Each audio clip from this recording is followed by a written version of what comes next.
Dos. Mm.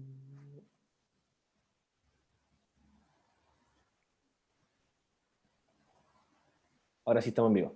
Hola amigos, ¿cómo están? Mi nombre es Patricio Medina, me acompaña Yanis Peña. Ella es psicóloga de la Corporación Alzheimer Chile. Hace tiempo que queríamos contar con ella, poder también que ustedes la conocieran, parte de nuestro equipo. ¿Cómo estás, Yanis? Hola Patricio, muy bien. Muchas gracias por la invitación. Ojalá pueda ayudarlos un poquito con el tema que vamos a hablar hoy día. Sí, gracias a ti por participar. Tenemos un tema muy interesante. De estos programas en vivo que tenemos los días miércoles a las 3, hoy día vamos a hablar de cómo enfrentar la incertidumbre y la ansiedad en tiempos de pandemia. Estamos en un proceso complicado. Muchos quizás pensábamos que esto tenía cierto tiempo de término y obviamente lo va a tener, pero tenemos incertidumbre de hasta cuándo. Se dice septiembre, algunas autoridades han dicho fines de año. Entonces, toda esa incertidumbre, toda esa ansiedad que está en las familias, está generando problemas. Así que hoy día vamos a hablar de eso. Yanis nos va a dar también una presentación y vamos a estar conversando sobre esto. Acabo de hacer anfitrión a Yanis para que podamos también compartir y les quiero invitar a hacer preguntas, comentarios. Al final de la presentación también vamos a estar respondiendo algunas dudas que puedan existir para, para ir participando y compartiendo con nosotros, ¿ya? Gracias Patricio. Bien, Gracias a ahora ti. voy a mostrar la presentación. Ahí tú me dices si se Sí, logra ver. súper. Ya. Bien, cuando hablamos entonces de cómo manejar la incertidumbre y la ansiedad en tiempos de pandemia, la verdad es que es un tremendo desafío. Es un reto que no estábamos acostumbrados a esta nueva situación. La pandemia como palabra en sí ya la apropiamos y no sabemos hasta cuándo, y desde ahí aparece el concepto de incertidumbre, de no tener certeza, aparecen inseguridades y de pronto también pueden aparecer síntomas, emociones que muchas veces no sabemos cómo manejar y que estamos todos en esto y a todos nos puede suceder de distinta manera. También percibimos esta situación de distinta manera, entonces la idea es poder identificar cómo podemos ayudarnos a nosotros mismos y en el sentido de la corporación Alzheimer, tratar de darles algunas herramientas a las personas que cuidan también a otros y cómo cuidarse. Si eso es lo fundamental. Esta es como una responsabilidad de todos. Tenemos que aprender a cuidarnos, los que son trabajólicos, los que son más ansiosos, y los que viven también la pandemia de otras formas. Todos las estamos viviendo de distinta manera. Entonces, quería un poquito hablar de este contexto y no podemos ir a ningún lado donde no esté ocurriendo la pandemia y esa es la situación como nueva, en el fondo no poder salir de la casa, las personas que viven en departamentos tienen aún menos espacio y la necesidad continua de pronto que tiene el ser humano de tomar sol, tuvimos días hermosos soleados, y tener luz que no sea artificial, son elementos que nos empiezan a afectar de a poquito. De pronto, si estamos frente a un estímulo aversivo durante una semana, 2 semanas, puede nuestro cuerpo dar respuesta sin que nos afecte, pero cuando ya ese estímulo aversivo empieza a mantenerse en el tiempo, esos gatillantes que a nosotros nos pueden generar algo en nuestro cuerpo, en nuestras emociones, tenemos entonces que aprender a identificarlo. Y ese es el tobogán de emociones que estamos viviendo y es súper válido y eso le quiero tratar de transmitir a la gente, que pueden tener un día mucha energía, ganas de hacer muchísimas cosas, de hacer ejercicio, de cocinar, de ordenar, de leer, de aprender algo nuevo, pero van a haber días en que a lo mejor no van a querer nada, ni siquiera levantarse de la cama y eso también es válido. El sentir eso, aceptarlo, independiente que tengan de igual manera trabajar, levantarse, eh, y vivir también esta experiencia. Entonces, este tobogán de emociones hay que aceptarlo como tal. Y ese proceso tampoco es fácil, porque uno tiende o a negar o a evitar antes que aceptar en sí lo que está sucediendo. Y como tú dijiste, esto quizás tiene para un buen rato, y ahí está la incertidumbre, ¿no? Esta incertidumbre que puede en algún momento entonces convertirse en ansiedad, en estrés, en desgaste profesional, en depresión o en sintomatologías que a lo mejor teníamos antes y que ahora se nos van a empezar a agudizar. Entonces, ¿qué podemos experimentar? Y acá hay una serie como de síntomas o de sensaciones, pero todas las personas pueden tener otras, ¿ya? Y ahí quizás, Patricio, tú también nos puedas compartir si es que algo te está pasando a ti también en esta situación de pandemia. Sí, pasa harto y lo hemos escuchado también en los programas, esto de como sentir dolores musculares, sentir también tensiones en el cuerpo. Hay mucho también de esto de representar este estrés o esta incertidumbre, esta ansiedad en el cuerpo, ¿no? Sí, el cuerpo es el que nos está diciendo, oye, algo te está pasando. Y bueno, el cuerpo es súper sabio y de alguna manera si nosotros no hacemos caso, nos va a mandar otro síntoma, quizás más grave, quizás más agudo, quizás más fuerte. Probablemente si antes nos dolía un poquito la cabeza y al dormir se nos quitaba, a lo mejor al dormir ahora ya no se nos va a quitar el dolor de cabeza. Entonces, los síntomas siempre nos quieren decir algo. Lo difícil en este contexto es poder identificar eso, porque como te decía, estamos acostumbrados quizá a que algunas variables cambien en el tiempo, pero acá todo está cambiando, muchas variables están cambiando al mismo tiempo, entonces es ahí donde nuestro sistema de adaptación está requiriendo harta energía, entonces el desgaste se demuestra tanto como mentalmente como físico, y ahí aparecen estos dolores, este como cansancio, a pesar de que uno dice, pucha, Sí. estuve sentado todo el rato, eh, o simplemente hice muy poquito esfuerzo, pero aún así uno está cansado, desgastado. Entonces, también tenemos esta de sentirse abrumado, esta sensación, o estar constantemente preocupado, como estar en alerta. Y es que el sistema nervioso, el sistema simpático, nos mantiene entonces con la adrenalina y la noradrenalina activados continuamente como en este modo de huida de este estímulo aversivo del cual nos tenemos que proteger. Entonces estamos en alerta, que podemos hacer siempre. Podemos, como les decía, sentir cansancio gran parte del tiempo, querer dormir más, sentir que cuando dormimos no logramos descansar, no dormimos entonces lo suficiente, que eso también puede pasar. Tenemos, por ejemplo, dificultades para conciliar el sueño o despertamos antes de la hora que pensábamos y no podemos volver a dormir. Y eso entonces empieza también a afectar la capacidad cognitiva con la que vamos a funcionar en el día, desde la atención, la concentración. Hay personas que Oye, Janine, pueden, ¿sí? una pregunta. El tema de la alimentación, lo hemos hablado en algunos programas anteriores, pasa también que gente come más, pero también que come menos. Eso también es producto de esta incertidumbre, ¿verdad? Claro, puede ser ahí la ansiedad que se está manifestando. Entonces, Ya. dependiendo de la persona, va a comer más o va a comer menos. Yo puedo decir antes, yo enflaquecía demasiado rápido cuando estaba ansiosa y creo Claro. que ahora es al revés. Ya no me está Sí. funcionando eso. Entonces, podemos tener ambas. Y también cuando una persona está triste o el estado de ánimo lo tiene bajito también, puede tener esta sintomatología o estas características. También podemos estar como más enojones, más Mm. irritables, cualquier cosa puede entonces que nos genere cierta como molestia y quizás la forma en que nos expresamos vamos a poder darnos cuenta. Probablemente no al tiro, quizás nos vamos a dar cuenta después, pero de repente cuando las personas andamos un poquito más mañosas, irritadas, etcétera, nos damos cuenta de eso. Eh, y lo que pasa hoy en día es que no sabemos muy bien qué hacer con eso, que sabemos que al día siguiente vamos a estar de nuevo en la casa, y tener que hacer toda la rutina que tratamos de intentar entonces mantener. Podemos perder el interés en actividades que antes podíamos disfrutar y esto pasa principalmente porque los psicólogos siempre intentamos decir que el hogar o donde uno está y vive sea como un umbral, que uno lo proteja de cualquier estímulo negativo, que el trabajo quede afuera, que los problemas queden afuera. Sin embargo, hoy en día todo eso está dentro de la casa. El trabajo, el cuidar a otros, el cocinar, el estudiar también para los niños, el rol de papá y mamá, todo está dentro de la casa y este cuidado que teníamos antes se ha visto entonces también entorpecido.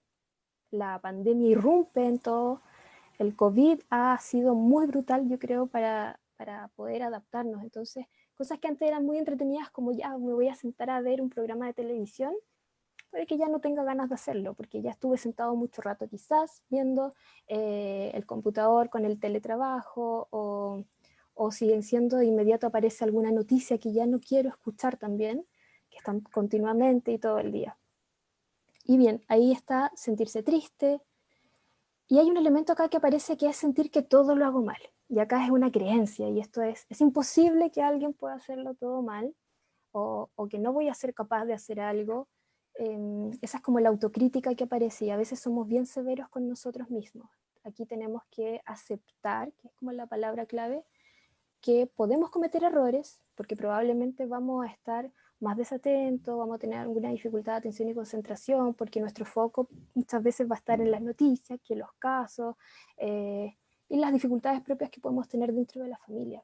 Si tenemos alguna familia que ya está enferma, cómo cuidarla, si tenemos algún familiar afuera que no podemos ir a ver y que también está enfermo, entonces, como aceptarse que uno quizás no va a ser la mejor versión que puede ser en este momento de uno, pero que se está haciendo todo lo posible. Eso es como el lenguaje que uno tiene que transmitirse también, no ser tan severo. A veces uno es muy crítico, entonces esos pensamientos hay que tratar de frenarlos. ¿Y cómo se frenan? Hablándose a uno mismo también, yo puedo hacerlo, lo estoy haciendo lo mejor posible, voy a tratar de cambiar quizás de opción, buscar alguna alternativa. Bueno, acá está el típico dolor de cabeza, los dolores corporales y otros problemas físicos. Podemos tener tic nervioso, dolores de estómago, alergias también en la piel, podemos tener algunas de esos tipos. Y hay una acción que es el automedicarse, porque también está el tema que no podemos ir al médico, no podemos ir rápidamente a una farmacia y de pronto nos sentimos mal y el remedio que podamos tener a mano lo vamos a utilizar, y eso no está bien. Tratar en lo posible de cuidarse. Si eso ya lo conversaron antes, el tema de la alimentación, de tomar agüita, en el fondo tratar de evitar esto, y si es necesario, entonces buscar alguna asesoría, buscar los médicos que están atendiendo también vía online. Hay varios en distintos sistemas de salud, entonces tratar de evitar también el tema de la automedicación. Esas son como algunas cosas. Probablemente la gente pueda decir que está experimentando otras. Y bien, y acá yo les quería mostrar esta lámina, que es muy importante, y que nos habla en el fondo de cómo podemos gestionar lo que nos está pasando. Y tenemos por un lado las cosas que están en mi control, y por el otro lado, más oscurecido, las cosas que están fuera de mi control. En definitiva, el mensaje que les puede servir y transmitir es que nosotros, ante la incertidumbre, tenemos entonces que focalizarnos en aquellas cosas que nosotros podemos hacer, que son nuestros pensamientos, que son cómo yo decido sentirme. Si despierto y digo, me siento más o menos, pero voy a afrontar este día igual con harta energía, cambia de inmediato, es como una orden al cerebro, entonces cambiamos también el estado en que nos sentimos, las decisiones que tomo, el esfuerzo. Van a haber días que voy a tener ganas de hacer, como les decía, muchas cosas, y otras que no, y uno tiene ahí que ir regulando la motivación que uno puede tener, las palabras que uno dice, el poder de la palabra. Estas cosas son muy importantes, porque de pronto no nos damos cuenta y utilizamos las palabras con mucha liviandad, y hay que tener cuidado en explicar o decirle a un otro, si estamos cuidando a alguien o a los niños, hablar como de manera tan catastrófica, tomando las noticias que podemos recibir. Ahí hay que tener harto cuidado. Solamente basarnos como en las noticias oficiales y ser muy selectivo en lo que vamos a ver y no. Y bueno, como les decía, las creencias, y aceptar también que nos podemos equivocar. Y todo eso está dentro de lo que yo puedo controlar. Y de alguna manera, como nuestro cerebro también es sabio, cuando nos focalizamos acá, podemos entonces estar un poco más concentrados, tomar decisiones más efectivas, planificarnos mejor. Si nos focalizamos en el otro lado, lo que está fuera de nuestro control, la ansiedad va a aumentar, la incertidumbre y los síntomas que podemos haber tenido pueden aumentar. Entonces, si hay personas con mala onda, decisiones, sentimientos de otro que no logra entender, opiniones de otro, la verdad es que en este momento no nos ayuda. Tenemos que pensar en aquellas cosas que nos van sumando.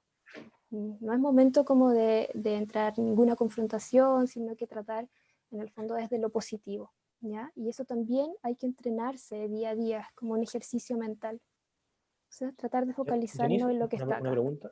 Ujú. Debe pasar mucho en las familias hoy día esto de que uno espera mucho el reporte de contagio, lamentablemente de fallecido, y se hace como una costumbre. Yo me imagino muchas familias también que deben tener muchos problemas también internos, y más ahora en este contexto, un poco esta sensación de que no tenemos todavía control, un poco lo que tú muestras, de tener una planificación desde hasta cuándo estar así. Me Mm. imagino su hijo estando en estas clases online o derechamente no teniendo clases, trabajar en la casa o incluso en casos, quizás harta gente está así también, que no tienen trabajo, problemas económicos, ven este reporte. ¿Cómo de alguna forma uno puede, a pesar de la incertidumbre de no saber hasta cuándo vamos a estar así, cómo nos enfocamos, como tú dices, en lo que puedo controlar? Cosas prácticas de repente que pueden ayudarnos a nuestros Sí, amigos. ahí con respecto como a la información, lo que se Sí, sugiere principalmente es ser muy selectivo, poner quizás un horario específico, un pedacito de la noticia que puede estar hablando, si queremos saber en realidad sobre la cantidad de enfermos, etcétera, pero hay que ser muy selectivo.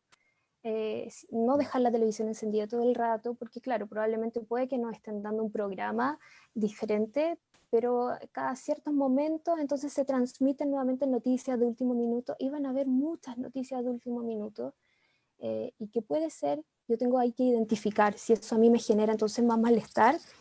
Mejor entonces no tener la televisión, poner música, por ejemplo, y si necesito estar informado respecto a un tema en específico, como si vamos a seguir o no en cuarentena, entonces ver la noticia muy selectivamente en un horario específico y sería no dejarla todo el día. Eso es como si uno está en las redes sociales también, por ejemplo, y ve muchas publicaciones, uno también tiene la opción de silenciar a la gente y ver lo que también quiere ver. Ahí yo decido.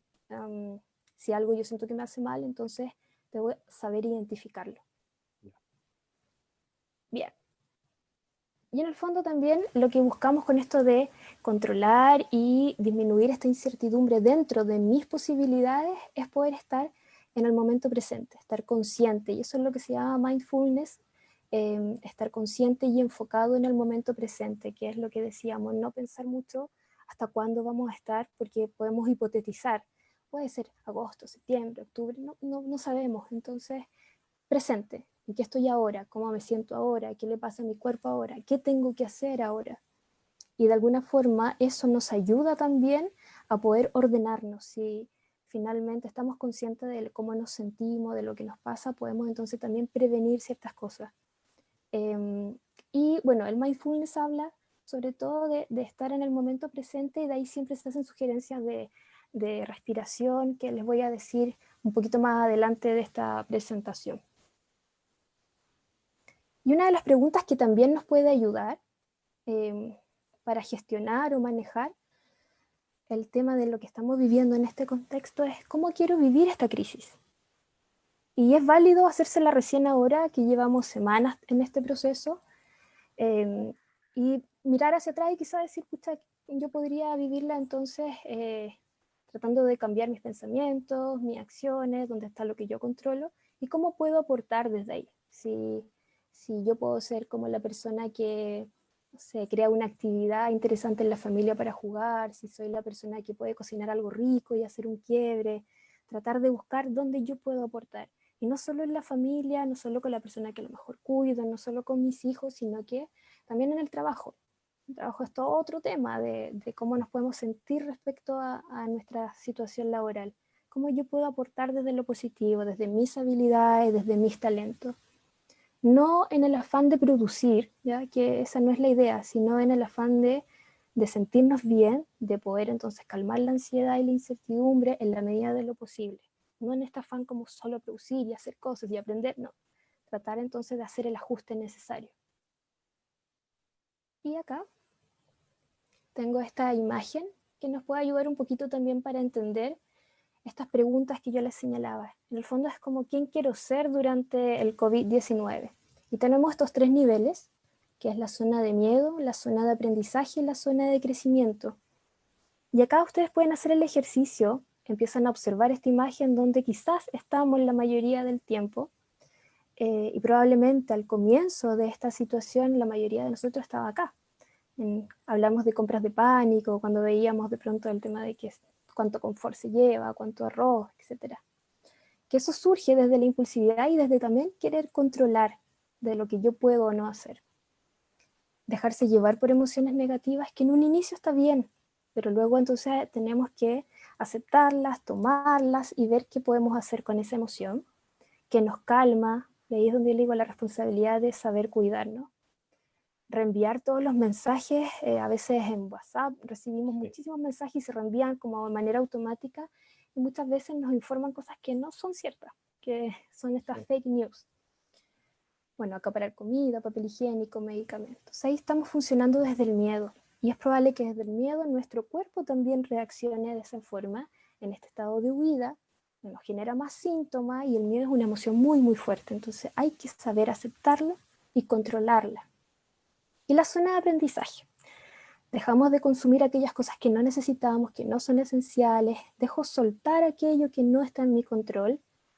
Empiezo a identificar mis emociones. Mira, ayer me sentía súper alegre y hoy día estoy como apática. Darnos cuenta de cómo van variando nuestras emociones, conocerlas en el fondo, tomar conciencia de la situación, que es aceptar, contrastar la información de pronto si vemos alguna noticia y nos quedó alguna duda, siempre buscar las fuentes que son oficiales, reconocer que estamos tratando de dar lo mejor ante la situación complicada. Y esa es la zona de aprendizaje. Y si ya buscamos una zona de crecimiento, que sería lo que ojalá todos pudiésemos llegar en este momento, es encontrar un propósito, un sentido, algo que sea significativo para mí. Practicar, ahí dice el sosiego y la paciencia, eso es esencial, justamente porque es algo que está en plena incertidumbre. Practicar no solo con otros la empatía, sino que con uno mismo. Ahí está el tema de no ser tan severo ni tan autocrítico. Practicar creatividad, las relaciones interpersonales, hablarse con amigos, hablarse con alguien que pueda también contenerme, ser como mi desahogo emocional cuando lo necesite. Poner los talentos, acá está lo que les decía, donde yo puedo aportar, y buscar siempre tratar de adaptarme. Si algo yo veo que no me está funcionando, debo hacer un ajuste. El problema siempre se mantiene cuando la solución intentada es la misma, eso también decimos los psicólogos. Entonces hay que buscar otras alternativas y agradecer, sobre todo agradecer, sea cual sea la situación en la que uno está, agradecer porque algo también nos va a traer y nos va a enseñar. Ante lo que nos muestra Yanis, porque yo en este tiempo que estaba viendo la presentación y escuchándote, uno se siente muy identificado, quizás pasamos por distintas etapas, y no solamente pasamos como progresivamente, quizás volvemos, después avanzamos. Por ejemplo, Sí. estaba leyendo el tema de reenviar los mensajes que uno envía, y hubieron un momento, muchas noticias que uno reenviaba y muy enojado, que no sé, encontraba que Sí. cuando partió recién esto, que había medidas que no se tenían que tomar, etcétera, etcétera. Todo esto también de sentir que hay otras personas que lo están pasando mal, como aislarse de la realidad, pero también, o sea, no aislarse de la realidad, tener conciencia, poder ayudar, pero también llevarse muchos temas para la casa. Y lo que tú dijiste, esto de no ser tan severo con uno mismo, pasa mucho que uno a veces quiere hacer muchas cosas en el día, si voy a ser muy productivo en la cuarentena, voy a leer Sí. un libro, voy a pintar, voy a hacer un montón de cosas, pero quizás cuando eso no resulta, uno se frustra bastante, el hecho de, no sé, levantarse más tarde, acostarse más tarde, y lo que tú dices es importante. Hay momento y momento, hay que regalonearse también, hay que no ser tan exigente, obviamente no quizás dejar sin hacer nada y desordenarse tanto, pero no ser tan duro porque claro, uno pasa mucho y he escuchado a mucha gente que quiere como ser muy productivo en cuarentena, pero en la realidad el ánimo y la práctica es otra cosa, así que me gustó mucho la lámina, muy práctica también para la gente que no está viendo. Sí, es lo que tú dices, hay que ser realista también, no ponernos tantas metas como voy a leer ese libro, voy a hacer esta receta de cocina. No, hay que ser realista en lo que podemos hacer, qué es lo que está en nuestro alcance. Ahí volvemos al tema de qué puedo controlar yo. Bien, ¿y cómo me ayudo entonces para seguir ayudando a otros, a las personas que estoy cuidando, a los hijos, a mi pareja, a mi familia, o cómo puedo vincularme con mis otros familiares también? Entonces, acá volvemos al tema de evitar esto de la sobreinformación, no darnos esto como paseo por todos los canales y buscar, no, eso no nos ayuda, buscar solo de manera selectiva un momento del día quizás, y para informarse de manera correcta. Y acá está lo que les señalaba, el afrontamiento positivo. de darnos cuenta que si nos cuidamos, también estoy apoyando a cuidar al otro, y que eso es parte de mi responsabilidad, no solo conmigo, sino que es una responsabilidad civil, de mantenerse en la casa, de cuidarse, de alimentarse bien. Todo lo que hagamos que sea para nuestro cuidado también va a tener impacto en el otro. Entonces, el afrontamiento debe ser positivo de lo importante que estamos realizando. Acá vuelve a aparecer el tema de conectarse con las emociones, tratar de identificar gatillantes. Gatillantes yo le llamo a esto de tratar de identificar cuándo yo me puedo poner enojona, cuándo yo me puedo entonces poner más triste.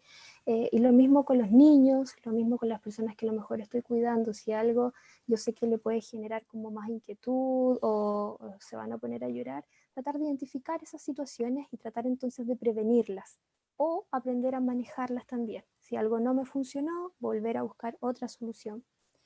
Y desde ahí el lenguaje positivo, no desde lo catastrófico y desde pensar entonces en el fondo de casi como apocalipsis, que yo lo he escuchado harto, sino que aceptar esta situación.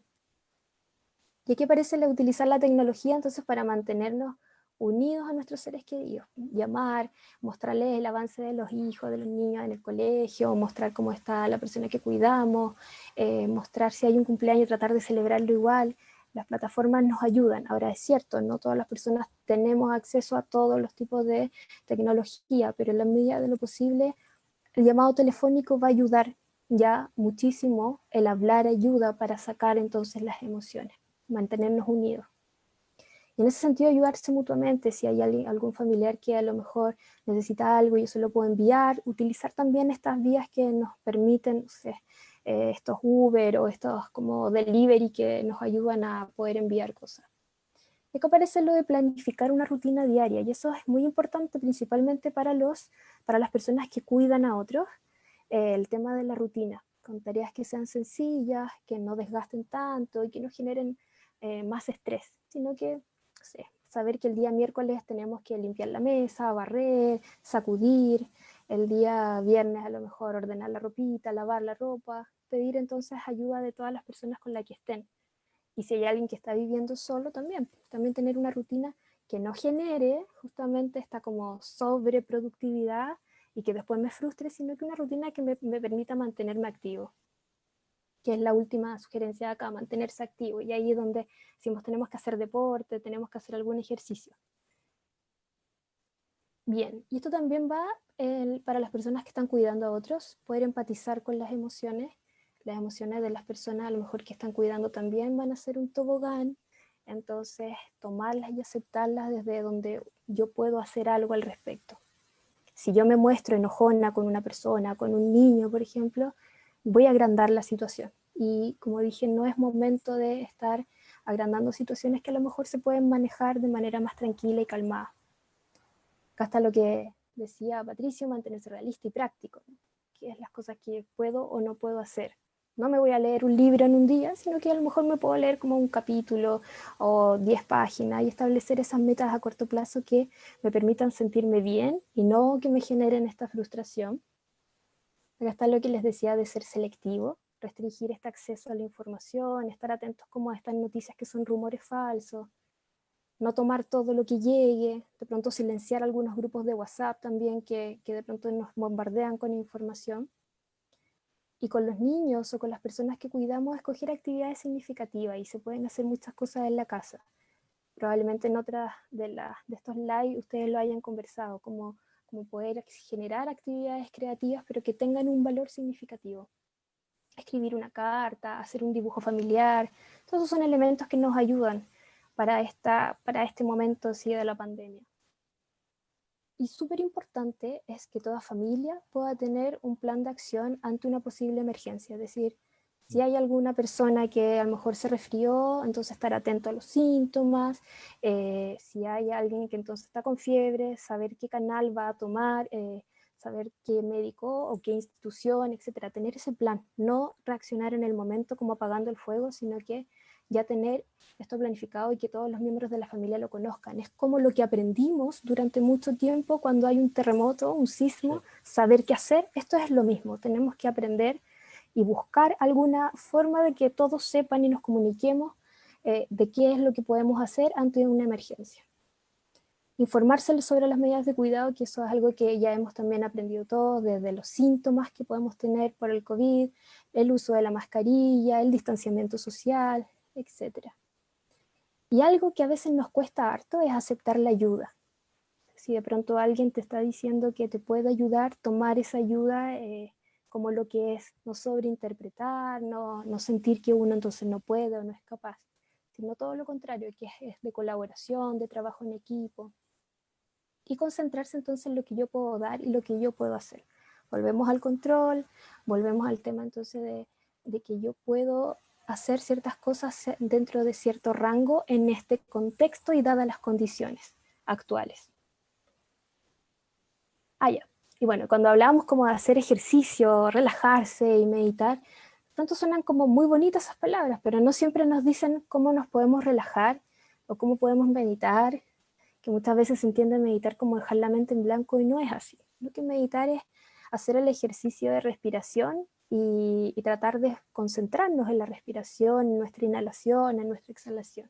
Si viene algún pensamiento, tomarlo como lo que es, y por lo menos si uno puede estar un minuto haciendo eso, ya va ganando, y eso ayuda a calmar el cerebro y el cuerpo en sí. Eso es como meditar, como para cambiar el pensamiento de que es dejar la mente en blanco. Y acá hay un ejercicio, bueno, van a haber dos ejercicios que yo les quiero compartir para poder entonces calmarnos, relajarnos o tener mayor claridad mental. Y se habla de la respiración cuadrada. Y la respiración cuadrada consiste en lo siguiente, que es inhalar lento y profundamente durante 4 segundos. Y Patricio, ojalá lo pueda hacer. Inhalar sí. Durante los 4 segundos, mantener esta respiración durante 4 segundos y exhalar en 4 segundos y sostener durante 4 segundos nuevamente para volver a iniciar el ciclo. Y esto poder hacerlo unas 4 veces o dentro de 3 minutos, tratar de mantener, tener una pausa, un espacio para poder practicar esta respiración y calma, de verdad que calma. Si lo hacemos una vez y rápido, no nos va a funcionar, nos podemos incluso hasta marear, entonces hay que tener cuidado. Tiene que ser con una inhalación profunda, mantener, exhalar, mantener y volver a inhalar. Esto es lo que corresponde a la respiración. Puede servir en las noches también como para conciliar el sueño. Sí, ayuda bastante. Uno lo puede hacer sentado, lo puede hacer de pie, si estás cocinando, lo puedes hacer, por eso no necesitas nada más. Eso es lo importante de la respiración, que es como la técnica básica para poder entonces manejar la ansiedad. Pensando que también hay situaciones que nos pueden aumentar la ansiedad durante el día, recordar que puedo controlar mi respiración. Entonces ahí de nuevo volvemos al tema de control, bajar la incertidumbre, manejar. Yo puedo entonces manejar esto y es la respiración. Y la otra respiración que va a quedar también, lo vamos a dejar para que puedan publicarlo en la corporación, está la respiración alta. Se basa justamente en lo siguiente. Dice empezar tapando la fosa nasal derecha, uno lo puede hacer con cualquier dedito en realidad. Tapamos la fosa nasal derecha y botamos el aire que nos quede por la izquierda. Y luego inhalamos por la izquierda 3 segundos. Y cambiamos y tapamos nuestra fosa nasal izquierda, abrimos la fosa derecha y exhalamos 6 segundos. Entonces una exhalación más larga. Después inhalamos en 3 segundos por la fosa derecha, tapamos la fosa derecha y exhalamos por la izquierda 6 segundos. Y se repite. Y este ejercicio, además de calmar, ojalá poder hacerlo completa 3 rondas, se sugiere como lo mínimo que nos va a ayudar, nos da claridad mental. Entonces de pronto cuando tenemos muchos síntomas de ansiedad y nos sentimos como confundidos respecto a algo, tratar de hacer la respiración alterna nos va a ayudar, o la respiración cuadrada también. Y eso es como a grandes rasgos lo que les quería transmitir, Patricio. En el fondo estamos todos en esto y podemos buscar formas de ayudarnos. Y siempre puede haber algo diferente también que nos pueda ayudar. Sí, muchas gracias, Yanis. Estuvo muy, muy interactivo. Hay algunas preguntas de la gente que estaba conectado con nosotros, pero te quiero agradecer porque realmente fue muy práctico a nosotros mismos, a mí mismo que estaba aquí contigo presenciando la presentación, nos ayudó un montón porque hay ejercicios que son prácticos, que uno quizá o no conoce o conoce y no lo hace porque, claro, no le toman importancia, así que agradecerte también por la presentación y también lo práctico y lo interactivo que fue. Primero vamos a leer algunos saludos. Tenemos, bueno, Manuel López del Colegio Árabe, un colega también del colegio donde hacemos clases, saludos también para él que se está conectando. Ana María Covarrubias, también saludos a ella. Saludos. Bueno, Janet, Constanza, Miguel, Constanza Esa, Sandra Roja, Jacqueline, harta gente conectada. Tuvimos hartos conectados, hartas interacciones también. Ana María Covarrubias nos dice, qué importante es evitar mirar tantas noticias, aumentar la ansiedad. Yo trato de leer y de conectarme con mis amigas. Igual ayuda a hacer actividad física en casa, dice. Bueno, el José ahí se conectó, Tiago Meléndez, Pamela Candia, la Ingrid, Saludos a todos ellos entonces. Paula Ferrada, Cecilia Lemoini, dice, hola, nos manda saludos. Mira, la Pati dice, Patricia Alegría, la presidenta de la corporación, dice, gracias, Gianni, saludos desde mi cama, que está ahí pasando la Pati, un cuarentena. abrazo a la Patricia, con Sí, toda la saludos. fuerza y energía para ella. Sí, estamos apoyando aquí, ¿no?, desde la distancia. Rodrigo Ignacio dice, excelentes tips de la respiración, dice Ana María Covarrubias de nuevo. Saludos a Loreto. Gracias, me ayuda para calmar en momentos de angustia. Qué interesante. Yo tengo una pregunta y también hay otra, pero quiero hacer una pregunta sobre la meditación. Yo he escuchado harto, se ha hablado harto, y he visto también estos grupos de WhatsApp donde se mandan, y muy bonito, que entre los mismos amigos se están dando recomendaciones para hacer meditaciones. ¿Cómo ayuda la meditación? Y también desde el punto de vista de no solamente adaptarlo y comenzar a hacerlo ahora que estamos en cuarentena y en estos momentos que estamos viviendo, sino que la idea de mantenerlo, cómo ayuda también en nuestro día a día, y también algunas meditaciones que quizás nos pueda recomendar, como nos estaba recomendando estas respiraciones. Sí, bueno, saber o aprender a meditar, yo siempre digo que si uno puede hacer un minuto ya va a ser como un triunfo, porque es muy, muy difícil, pero nos ayuda tanto al estar en el presente, nos conecta con eso y nos conecta también con nuestra propia respiración y con tomar conciencia de nuestro cuerpo, ¿ya?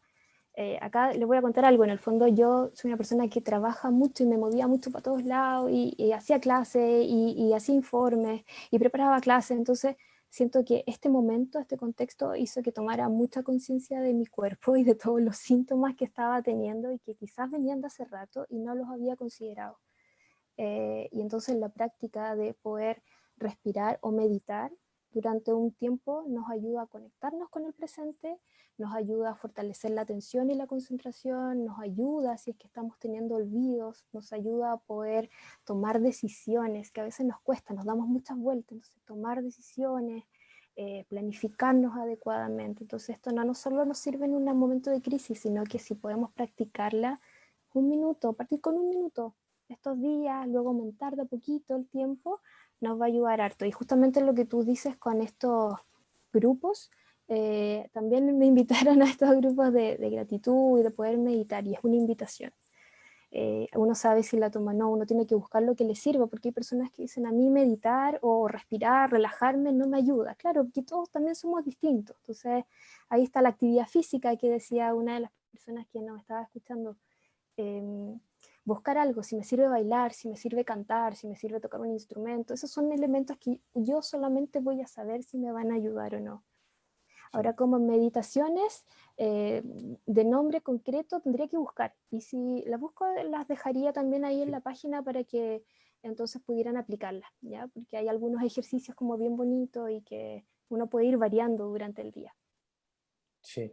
Hay una pregunta interesante de Manuel, de hecho, colega del Colegio Árabe, que nos toca mucho los que somos profes.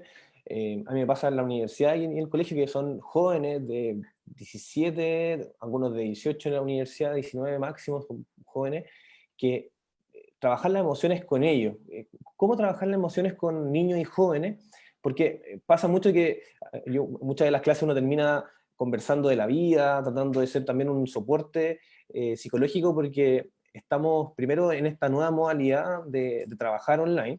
Me pasa con los alumnos de la universidad que están en primer año. O sea, imagínate, yo me acuerdo cuando entré en primer año en la universidad, pero hoy día para ellos entrar online, o sea, no se conocen presencialmente con sus compañeros, no conocen físicamente la sala a los profesores, es todo un tema. Entonces, cuéntanos un poquito de esto de cómo trabajar las emociones con niños principalmente y también con jóvenes en esta nueva vida que estamos teniendo a distancia. Ya, como trabajo en sí de las emociones, hay que tener harto cuidado también, porque en el fondo es un proceso de autoconocimiento y uno podría detectar que alguien quizás necesita otro tipo de apoyo como psicológico o de psiquiatra quizás, porque siempre uno debe poner el foco en algunos casos que pudiese ser necesario. Pero la pregunta básica que yo siento a los profesores les puede servir mucho con las clases es preguntar cómo se sienten. Sí, es una pregunta muy, muy obvia, pero no necesariamente uno la hace cuando parte una clase. A veces uno llega y dice, hola, ¿cómo están? Pero el cómo están es como automático, no es un cómo se sienten ustedes. Y lo más probable es que sí va a haber alguien que va a contar cómo se siente en ese momento y eso va a dar la apertura a que otros también lo puedan decir. Y compartir un poquito ese instante ya va a estar gestionando la emoción, porque lo primero es ayudarnos a identificar qué es lo que sentimos en el día a día y cómo lo sentimos. Darnos cuenta que si bien no podemos evitar una emoción como el miedo o el enojo, tenemos que aceptarla, ver lo que nos quiere mostrar esa emoción, si hay un alumno que a lo mejor está como enrabiado, no quiere participar, poder hablar con ese alumno al final y volver a preguntarle cómo te sientes o en qué te puedo ayudar. Con estas preguntas tú estás como fortaleciendo y gestionando también a que la persona te pueda decir o el niño te pueda decir qué es lo que necesita. Y es lo mismo para uno. ¿Cómo te sientes? ¿Cómo te puedo ayudar? A hablarse así. Y esa pregunta permite entonces iniciar, por ejemplo, las clases para los profes de una manera muy diferente. Compartir cómo se siente uno como profe también es un Sí, tremendo, es como un tremendo tips en realidad, porque uno se muestra genuino, tal como es, claro, no estás mostrando una careta.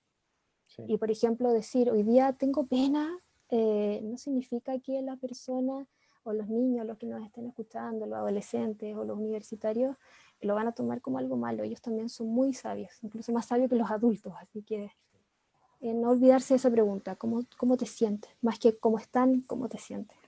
Importante eso de también esta típica visión antigua de la autoridad del profesor, que es como, y además una lógica de que es súper poderoso, como que no recibe emoción, y claro, como tú dices, empatizar, decir que uno también está viviendo lo mismo, estamos todos en esta situación, también genera que se lleve de mejor forma, bueno, la clase o las distintas instancias que puedan existir.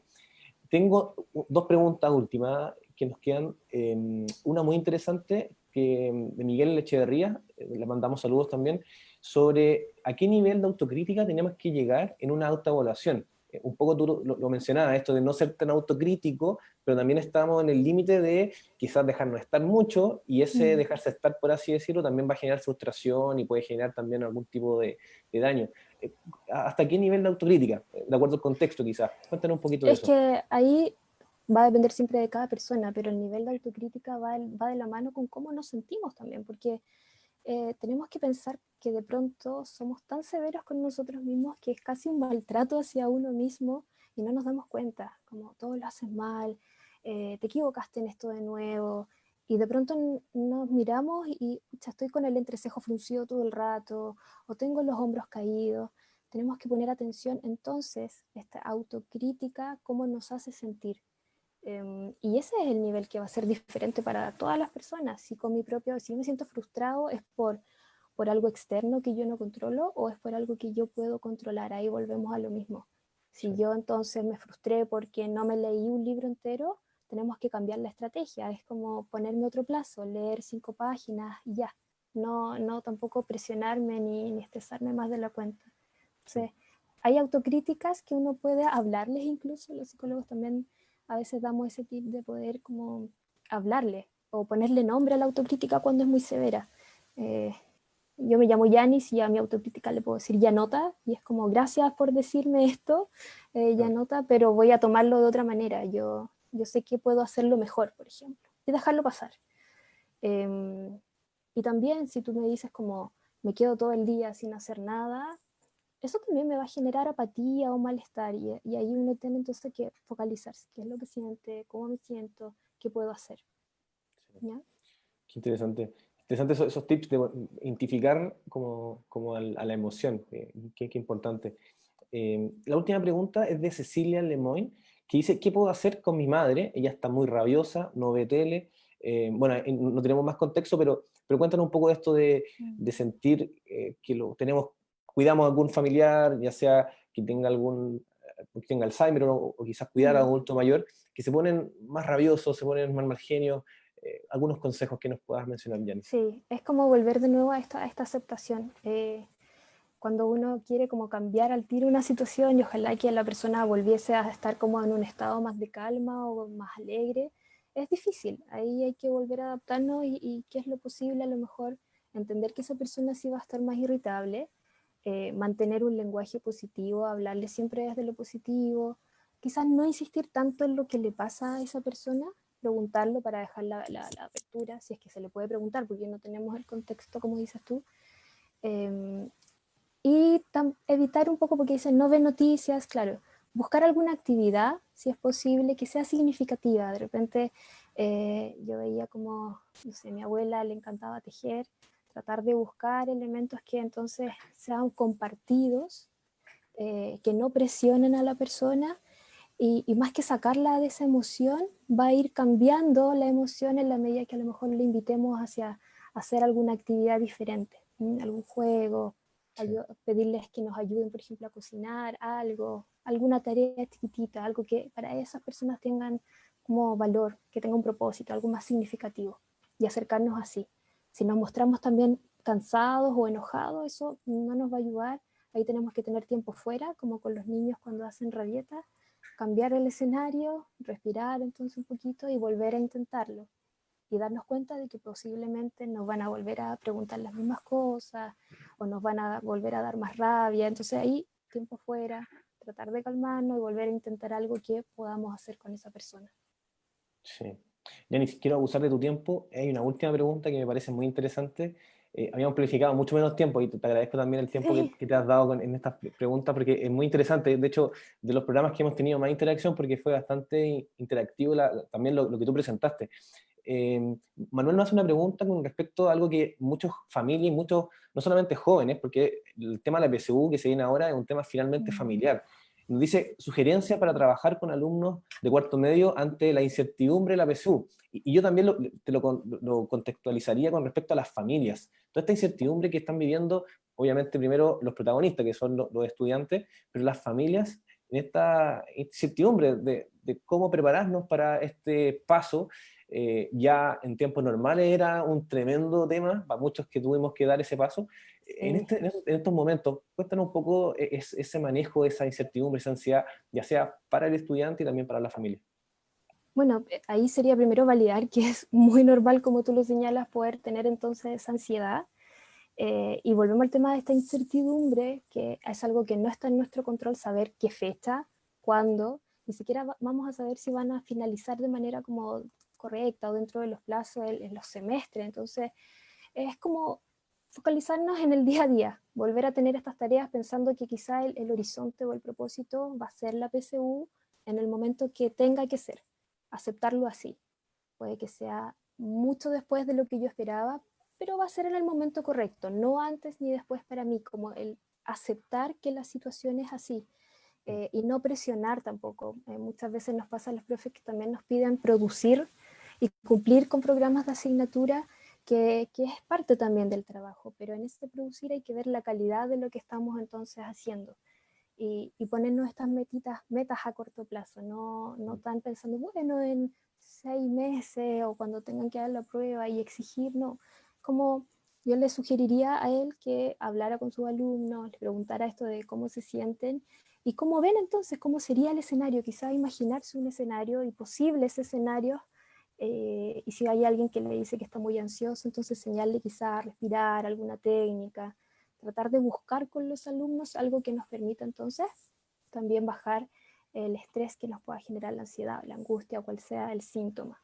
Pensar que va a venir, pero en el momento que tenga que ser. Esa es como la premisa. No antes, no después.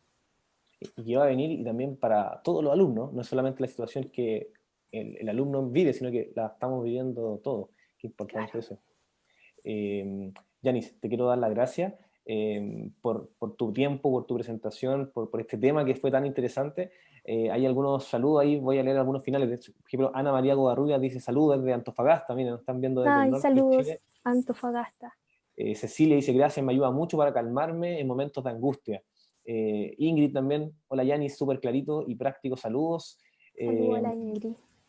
Lidia dice, excelente presentación de la psicóloga, muchas gracias por sus consejos, gracias a la corporación por organizar tan buenas charlas. Saludos y cariños desde Padre Hurtado. Ahí nos mandan hartos saludos. Mira, Noemí Medina, ella es la presidenta de AIB Iberoamérica, dice, excelentes recomendaciones y sugerencias, gracias a la Corporación Alzheimer Chile y equipo. Noemí Medina de AIB, colegas, compañeros y voluntarios. Elizabeth también, gracias Patricio y Yanis, nos dice Manuel, muchas gracias, me han dado mucho ánimo, mi madre tiene demencia, dice Cecilia, excelentes aportes, María Lara Ramírez.